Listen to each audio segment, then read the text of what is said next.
Assalamualaikum. Halo teman-teman, Segurat Misteri kembali hadir bersama saya Tama yang akan mengisahkan sebuah cerita mistis disertai gambar ilustrasi. Episode kali ini ada sebuah kisah nyata tentang teror yang dialami sebuah keluarga di rumah bekas tumbal.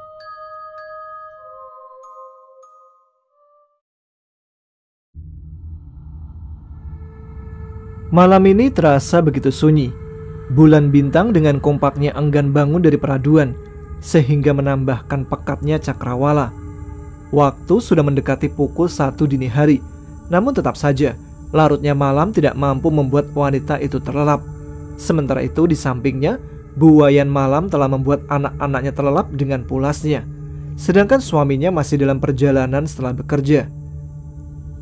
Sementara di ruangan sempit berukuran setengah lapangan voli itu, hanya ada sebuah kipas angin tua yang semburan anginnya tidak mampu menjamah semua penghuni kamar. Sebuah suara berisik muncul dari teras rumah. Yesi berinisiatif untuk melihatnya, takut kalau ada maling. Namun, kakinya langsung lemas seketika ketika dia membuka pintu rumahnya dan mendapati wanita yang sangat menyeramkan sedang berdiri di pintu rumahnya. Wanita yang bagian atasnya berwujud manusia, sedangkan bagian bawahnya bertubuh ular. Matanya merah melihat Yesi dengan beringas. Siapa kau?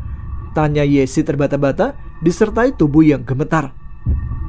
Percuma kau tahu, karena aku akan memakanmu, jawab siluman ular dengan seringai yang semakin menyeramkan. Apa salahku? Kau tidak salah apa-apa. Aku hanya ingin memakanmu, ucap siluman ular sembari melancarkan serangannya untuk menerkam Yesi. Aku gak mau. Yesi menghindar dan berlari keluar rumah. Dan pada saat yang bersamaan, sang suami tercinta hampir sampai di halaman rumah. Jalan mas, jalan terus. Yesi meminta suaminya agar tidak memasuki halaman rumah. Dengan raut wajah bingung, suaminya pun menurutinya. Baiklah, aku tidak akan memakanmu, tapi dia... Siluman ular dengan licik merubah mangsanya. Jangan kau sakiti bapak anak-anakku. Yesi berlari mengejar siluman ular yang sedang memburu suaminya. Namun apalah daya, walau sudah berlari dengan sekuat tenaga, dia tidak mampu mengejarnya. Yesi berteriak dengan tubuh yang bersimbah peluh. Astagfirullah, mimpi apa ini? Batin Yesi. Diusapnya wajahnya yang penuh dengan keringat. Akhirnya Yesi duduk di pinggir ranjangnya, melihat ke sekeliling kamar dengan mata yang nanar dan jantung yang berirama cepat karena pengaruh mimpinya. Perasaan Yesi semakin tidak karuan setelah mendapati bahwa suaminya belum tiba juga di rumah, padahal waktu sudah menunjukkan pukul 2 dini hari. Dengan cemas, Yesi buru-buru mengambil air wudhu, bermunajat pada Tuhannya.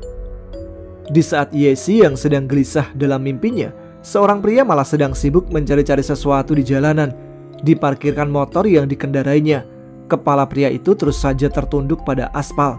Sesekali dia menyibak-nyibakkan rumput di pinggiran jalan itu dengan kakinya. Tanpa sadar, ia sudah berada di tengah-tengah jalan. Namun terus saja ia berjalan sambil mencari. Terdengar suara klakson sebuah bis menyadarkan pria itu. Dia menengok ke kirinya. Matanya silau karena sorot lampu dari bis yang sedang berusaha menghentikan lajunya. Kemudian pria itu terjatuh di pinggir jalan. Untung saja ada yang mendorongnya, sehingga dia lolos dari maut yang sudah ada di ujung hidungnya. Allahu Akbar, astagfirullah, hampir saja aku celaka, batinnya. Pria itu menenangkan dirinya beberapa saat, lalu mulai mencari tahu siapa tadi yang mendorongnya dan menyelamatkannya.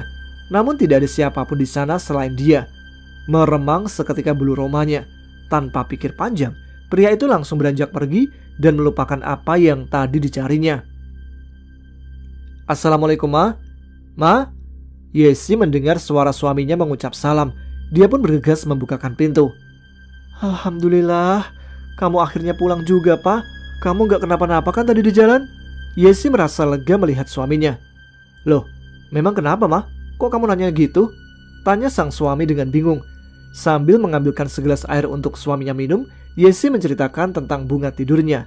Setelah mendengar penuturan Yesi, Suaminya pun menceritakan apa yang baru saja ia alami. Aku kayak orang kesirep Ma, sampai gak sadar, tahu-tahu dari tengah jalan. Ya sudahlah Pak, yang penting Papa selamat, HP kan bisa dibeli lagi. Iya Ma, cuma ya Papa masih bingung Ma, siapa yang dorong Papa tadi.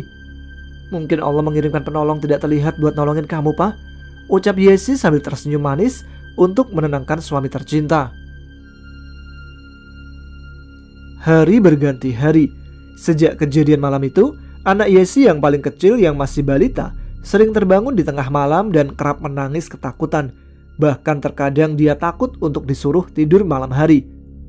Setelah menemani anak pertamanya mengerjakan tugas sekolahnya, Yesi menina bubukkan kedua anaknya. Yesi turut membaringkan tubuh lelahnya sembari menyanyikan lagu pengantar tidur. Di saat dia hampir terlelap, sayup-sayup terdengar suara orang berbicara. Semakin lama semakin terdengar jelas, bahkan semakin terdengar kencang. Ah gila, udah jam 10 malam gini, siapa sih yang nyetel TV sampai kencang banget? Gerutunya dalam hati. Lambat laun Yesi merasa bahwa suara TV itu seperti berasal dari ruang tamunya. Dengan bingung, dia pun bergegas keluar dari kamar untuk memastikan. Perasaan tadi udah aku matiin, kok nyala sendiri? Apa aku lupa ya? Gak mungkin dah, batinnya sambil mematikan TV itu. Rusak kali ini, namanya TV udah lama. Dia mencoba meyakinkan dirinya sendiri dan kembali masuk ke kamar untuk kembali tidur bersama kedua buah hatinya. Namun, baru saja dia mau pulas, tiba-tiba didengarnya suara keran air di kamar mandinya terbuka. Dilihatnya jam dinding, sudah pukul 12 malam. Apa papa udah pulang ya? Yesi memutuskan untuk melihat keadaan. Apakah suaminya sudah pulang atau belum? Dibukanya pintu kamar dan dipanggilnya suaminya. Namun tidak ada jawaban. Padahal selain suara keran yang terbuka, Yesi juga mendengar suara siraman air seperti ada orang yang sedang mandi. Pak? Pak? Yesi berjalan pelan sambil memanggil suaminya lagi, takut tidak mendengar panggilan sebelumnya. Sampai di depan kamar mandi, Yesi mendapati tidak ada siapapun yang sedang mandi di kamar mandinya. Hanya suara keran air yang mengalir dengan derasnya. Tanpa banyak berpikir lagi, dimatikannya keran air itu dan langsung kembali ke kamar. Gak mungkin salah. Itu tadi beneran suara orang mandi. Batin Yesi yang masih bingung dan mulai dilanda ketakutan. Belum reda rasa takutnya, Yesi masih berdiri bersandar pada pintu kamar yang tadi ditutupnya, melihat siluet bayangan hitam membelakangi dirinya. Bayangan hitam yang menyerupai bentuk manusia dengan mata yang merah menyala. Sosok itu sedang duduk di pinggir ranjang dan menatap anak kedua Yesi tanpa bergeming. Yesi terkejut dan panik, takut terjadi sesuatu pada buah hatinya. Ingin nyamperin untuk menggendong pergi anaknya, namun badannya lunglai tidak bertenaga, tak mampu ia gerakkan. Dalam kepanikan itu, Yesi membaca semua doa yang ia tahu dalam hati. Selesai Yesi membaca doa, sosok itu perlahan menghilang bersamaan dengan tangisan si kecil. Tubuh Yesi baru bisa digerakkan lagi. Lalu lekas-lekas dia menghampiri anaknya, memeluknya untuk menenangkan tangisan si kecil. Betapa lega hati Yesi ketika melihat buah hatinya baik-baik saja. Dan bertambah lega hatinya ketika dia mendengar suara suaminya mengucap salam di depan pintu. Sebenarnya Yesi ingin segera menceritakan apa yang baru saja ia alami, namun tersirat lelah di wajah sang suami tercinta. Yesi mengurungkan niatnya untuk bercerita, walau akhirnya dia terus gelisah dan tidak bisa tidur. Azan subuh berkumandang. Dengan malas, Yesi menyeret tubuhnya dari ranjang. Dibangunkannya sang suami untuk bersama-sama menunaikan kewajiban sebagai seorang muslim. Setelah sholat subuh, Yesi pun memulai aktivitas selayaknya ibu rumah tangga lainnya. Pak, waktu papa ketemu sama pemilik rumah ini, dia gak ada cerita apa-apa gitu ke papa soal rumah ini? Tanya Yesi di sela-sela masak.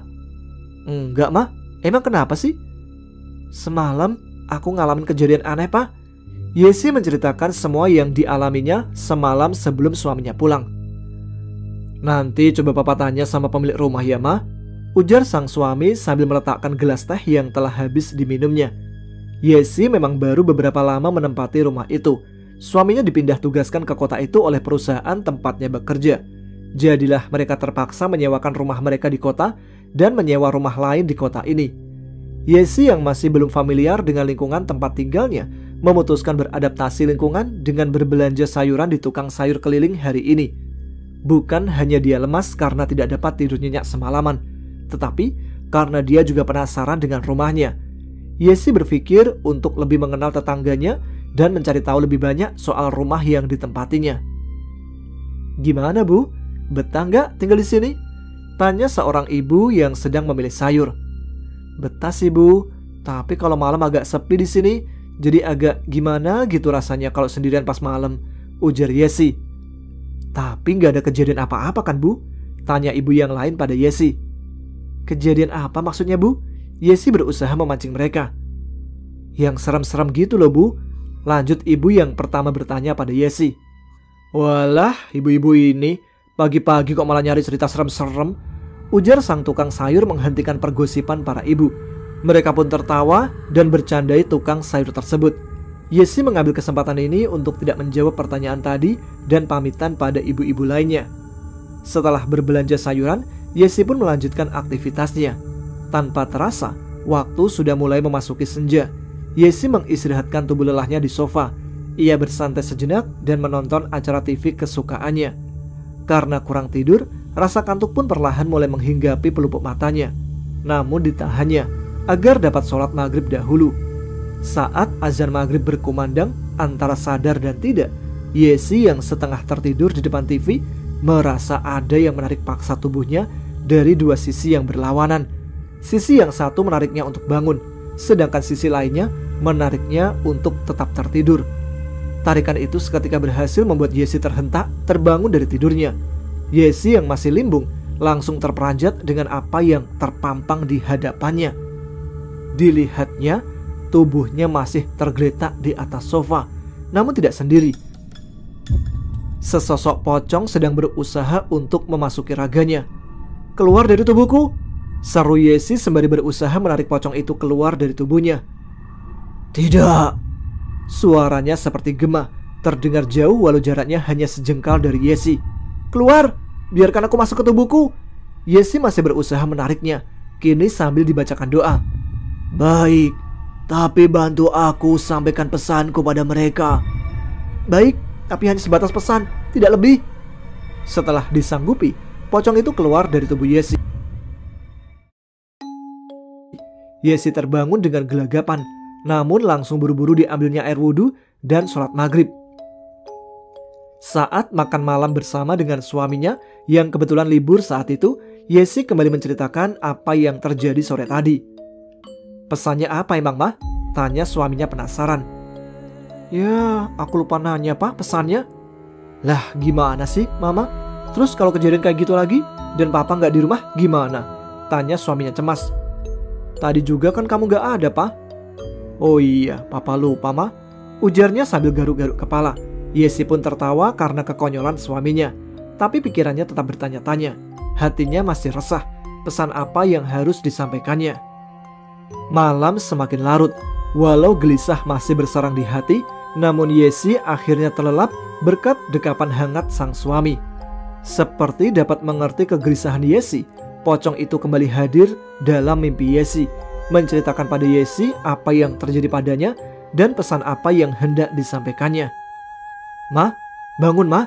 Suami Yesi menepuk-nepuk lembut pipi Yesi, berusaha membangunkan sang istri yang tiba-tiba saja meronta dan mengigau. "Kamu mimpi apa sih, Ma?" Pocong tadi datang lagi, Pak. Dia cerita semuanya ke aku, Pak." Ya sudah. Sekarang Mama coba tidur. Besok Papa temuin pemilik rumah." Suaminya mencoba menenangkan sang istri. "Jangan lupa doa dulu, Ma." Saat pagi tiba, seperti biasanya, Yesi kembali memilih berbelanja sayuran pada juru dengar ibu-ibu, tukang sayur keliling. Tidak lupa dia menceritakan apa yang dialaminya. Ibu-ibu pun mendengarkan dengan antusias bercampur ngeri. "Dulu yang menyewa rumah itu sebelum ibu sering kesurupan, Bu," ujar salah satu ibu-ibu. "Oh iya, saya juga pernah dengar itu, Bu." Tukang sayur membenarkan cerita ibu itu. "Katanya yang kesurupan itu minta kembang sama minyak buat makan," lanjut juru dengar. Dengan keterangan yang ia dapatkan, Yesi memaksa suaminya untuk ikut menemui sang pemilik rumah. Sang pemilik yang sebelumnya tidak ingin mengakui apa yang didengar oleh Yesi, Akhirnya menceritakan semuanya karena sudah tidak bisa lagi mengelak. Kami sudah memanggil kiai setempat, bahkan sudah memanggil beberapa orang yang mengerti hal itu, ujar pemilik rumah. Namun tidak ada hasilnya. Memang kenapa Pak? Kok nggak bisa diusir? Tanya suami Yesi. Itu pocong yang dipakai untuk pesugihan Pak. Pemilik rumah menghela nafasnya. Dulu yang menyewa rumah itu penjual bakso. Yang jadi masalah adalah orang itu sekarang jadi gila karena istrinya meninggal. Jadi tumbal Pak, potong Yesi yang masih terkejut. Rasanya bukan Bu. Setahu saya mereka mengalami kecelakaan saat pulang dari pasar. Istrinya meninggal di tempat karena saat jatuh langsung tertabrak kendaraan dari arah berlawanan, ujarnya menjelaskan. Lalu yang bikin susah apa Pak? Tali pocongnya nggak ketemu Pak. Kata mereka yang mengerti hal seperti ini, untuk mengusir pocong itu, tali pocongannya harus ditemukan dulu. Sedangkan orangnya sekarang udah gendeng. Jangankan soal tali pocong itu, namanya saja dia nggak tahu Pak. Beberapa hari setelah mendapatkan keterangan dari pemilik rumah, Yesi dan suaminya juga bertanya-tanya perihal pesugihan seperti ini, namun tidak menemukan solusi apapun. Yesi yang kerap kali didatangi pocong itu dan si kecil yang selalu terbangun tengah malam membuat Yesi dan suaminya memutuskan untuk pindah rumah. Dan sang pemilik rumah hanya bisa pasrah mengembalikan sisa biaya sewa yang telah dibayarkannya.